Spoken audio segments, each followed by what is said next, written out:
Hi అండి, అందరికీ నమస్కారం. Welcome to software series YouTube channel. ఇక్కడ అందరి డౌట్ ఏంటంటే సాఫ్ట్వేర్లో ఉండాలంటే సాఫ్ట్ స్కిల్స్ ఉండాలా, లైక్ కమ్యూనికేషన్ ఉండాలా, కమ్యూనికేషన్ ఉంటేనే సాఫ్ట్వేర్లో గెటిన్ అవ్వగలుగుతామా, సాఫ్ట్వేర్లో ఉండాలంటే ఇంగ్లీష్ బాగా వచ్చి ఉండాలా, కమ్ అంతా ఇంగ్లీష్లోనే ఉండాలా, ఇంగ్లీష్ లేకపోతే ఇంగ్లీష్ బాగా మాట్లాడకపోతే సాఫ్ట్వేర్ జాబ్ రాదా, సాఫ్ట్వేర్‌లో సర్వైవల్ అవ్వాలంటే ఇంగ్లీష్ కంపల్సరీనా అనే డౌట్స్ చాలామందికి చాలా ఉంటాయి. ఇక్కడ దాని గురించి డిస్కస్ చేసుకుందాం. చూడండి, ఒకటి చెప్పనా? సబ్జెక్ట్ ఉంటే చాలండి. The way you are explaining, the way you are learning, the way you are doing work on technology, అదే matters subject. End of the day subject అంటే అదే. ఆహ్, అది లేకపోతే నీకెంత కమ్యూనికేషన్ స్కిల్ ఎందుకు పనికొస్తుందండి నీకు? ఇంగ్లీష్ మాట్లాడితే సాఫ్ట్‌వేర్ చేయగలుగుతావా? గుర్తుపెట్టుకో. అది నీడ్ అంతే, నెసెసిటీ కాదు.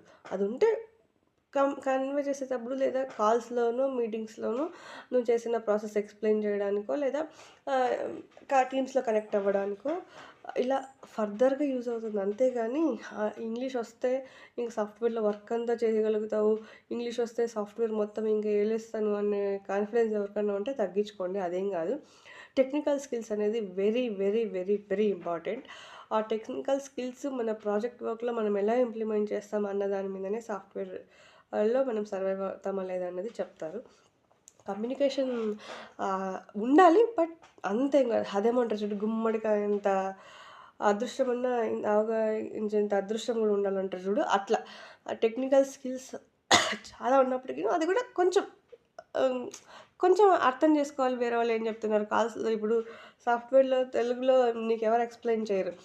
కొంతమంది టీమ్‌మేట్స్ తెలుగోళ్ళుంటే తెలుగులో మాట్లాడుకుంటారు. At the end teams calls ఉన్నప్పుడు కానీ, వేరే వాళ్ళు క్లయింట్‌కి కన్వే చేసేటప్పుడు కానీ, ఆహ్, వర్క్ డెవలప్ చేసి వాళ్ళకి మీరేం చేశారో చెప్పమన్నప్పుడు కానీ, ఎర్రర్స్ సాల్వ్ చేసేటప్పుడు కానీ, అప్పుడు ఇంగ్లీష్‌లోనే మాట్లాడతారు వాళ్ళు.